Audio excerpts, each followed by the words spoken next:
down with the right. Throwing shots to the body there. Oh, good nice shot one. to the midsection. Oh. You know what? You're stuck pinned against that floor. Those hurt, man. Your body absorbs all that blow.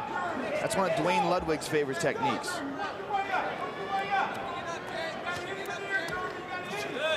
Oh, nice good shot. elbow and another.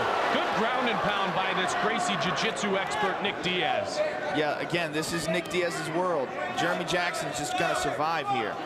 And he's got a long build. I mean, 6 foot, 170 pounds, but look at the long arms of Diaz. Really gives him room to maneuver down on Jeremy Jackson, who's nearly as tall, though. He's got to be careful here and not let Jeremy back up, though.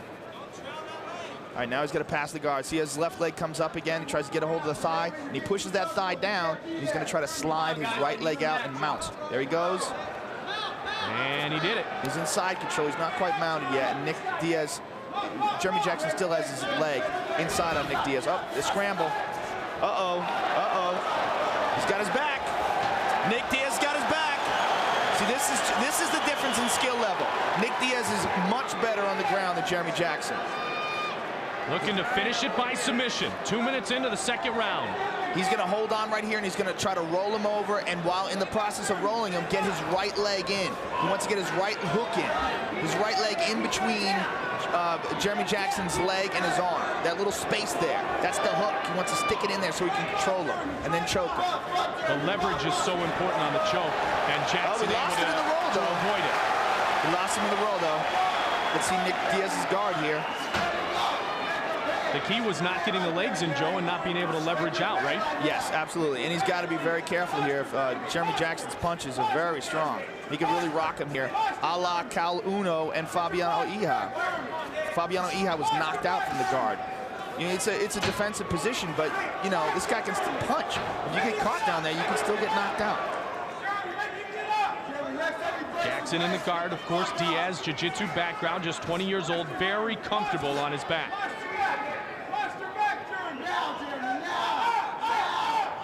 These two have grown to have a mutual respect for each other. Nice shot. See, that's what I'm talking about. This is it. This is what I'm talking about. Jeremy Jackson can bang. This dude's got some power in his punches. Trying to win this important round, too. This is very dangerous right here for Nick Diaz. He's got to hold on to Jeremy Jackson's upper body. Either hold on to his head or hold on with double underhooks. He's got to hold on to him and keep him from raining down those shots. Just one of them can change the course of this fight. Diaz a bit of a cut on the bridge of his nose.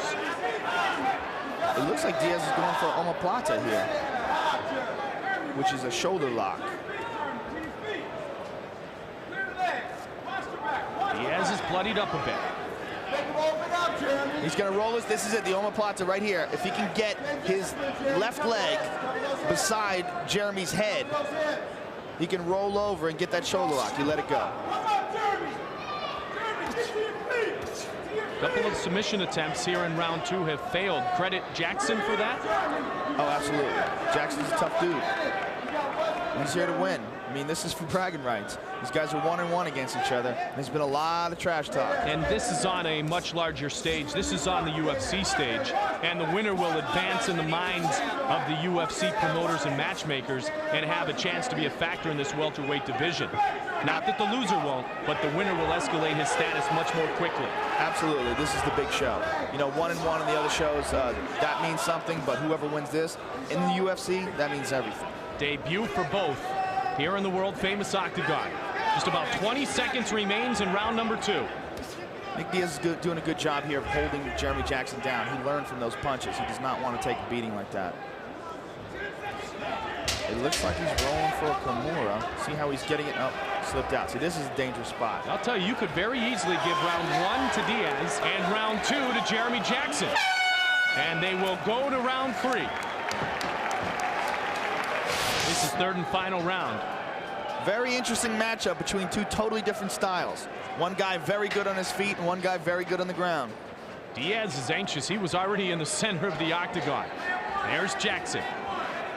Diaz with the dark hair, solid red trunks. Jackson the blonde hair. Red and black trunks.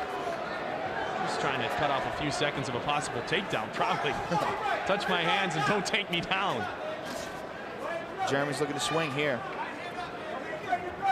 When he swing and avoid the takedown. You know that Diaz is trying to size it up. Oh, sure enough, he did. ducked under the punch and got the takedown, and he's in the guard. Nice takedown by Nick Diaz. Nick Diaz has got to work out of this guard, though, if he wants to do any real damage or submit Jeremy Jackson. That's where the ground specialists are so good with their timing, Joe. Oh, Jeremy Jackson got back up. Jackson's gotten up a couple of times. A bit surprising to you. Yes, Nick Diaz should not be letting him do that. It should be his main concern. Should not be trying to punch. That it should be. He's a jiu-jitsu specialist.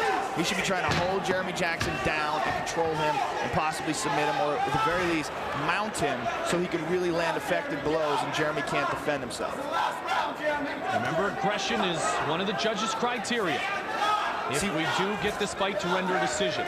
See, while he's in the guard, Jeremy can kick his legs, he can throw his legs up. There's a lot of action going on. If Nick Diaz can mount him and start pounding him, you cut off that whole bottom part of his body. It's completely ineffective, and all he can do is try to hold on with his arms. Here, Nick Diaz has head and arm control. He's in side position. He's going to get that knee to his stomach and try to slide over into the mount. The former lifeguard, Jeremy Jackson. Uh-oh, he's got a guillotine. He's got a guillotine. He's going to try to get a guard here. If he gets in the guard, nope, popped out. And again, Jackson able to avoid a submission attempt. Nick Diaz took a chance right there, and in taking that chance, he gave up that position, and now Jeremy Jackson's on top of him. He's going to throw some bombs. Jackson fell in love after his brother rented UFC 4 back in 1997. Uh-oh, armbar. He's got it, he got it. It's all nice. It's all over just like that. Just Nick like that. Diaz by submission.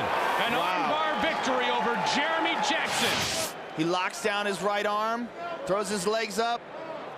Bang, he's trapped. Nowhere to go, got to tap. And the conclusion of the trilogy. Here is Bruce Buffer. Ladies and gentlemen, we have a winner at 2 minutes and 4 seconds of the third round. A winner by tap out due to an armbar. For the winner, Nick Diaz! So the 20-year-old wins his 8th mixed martial arts contest and his first appearance in the octagon.